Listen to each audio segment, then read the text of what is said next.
Hi, my name's Rob Cotton. Welcome to Leith School of Food and Wine. We're a leading cookery school based in central London in Chiswick. Not only do we run a year-long diploma course for professional students and chefs, we also run a range of one-day, one-week and evening class courses to give inspiration for further recipes and skills at home.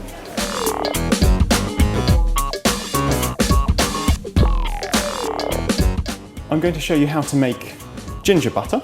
It's a very simple process.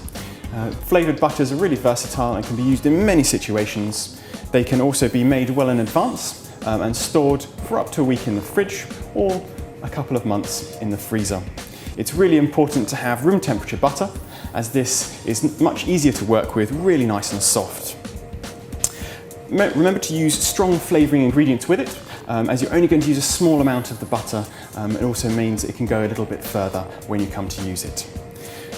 I'm going to use 55 grams of softened butter and salt and pepper to season.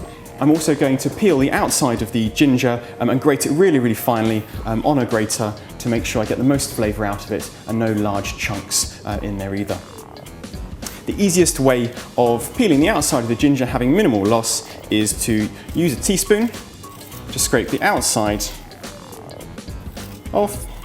If you use a knife, you do tend to cut a little too much ginger away. So this is the most efficient way of doing it.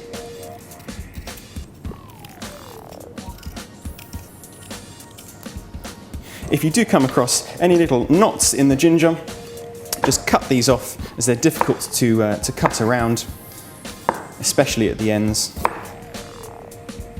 Once you've removed the outside of the ginger, use your grater as fine as possible and zest until you have, for 55 grams of butter, between 1 to 2 teaspoons of ginger.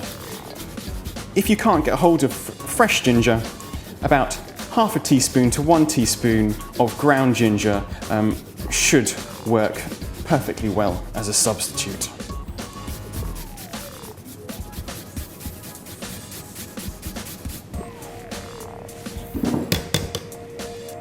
So it's roughly just over a teaspoon of ginger there. That gets added into the softened butter and just worked in to combine it nice and evenly. To add into here as well, you need a little bit of salt, so a small pinch of salt, and a quick grind of pepper to add a little bit of extra spice.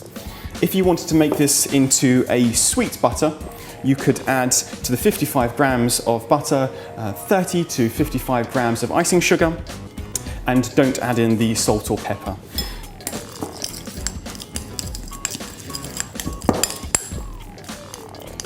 Once you've combined all the ingredients together, you need to wrap it in some cling film to ensure that it's tightly wrapped into a small log, which makes it easier to cut up. Then into the fridge. Takes about half an hour to 45 minutes to firm up completely. It's then possible to cut it into small chunks to use it more easily.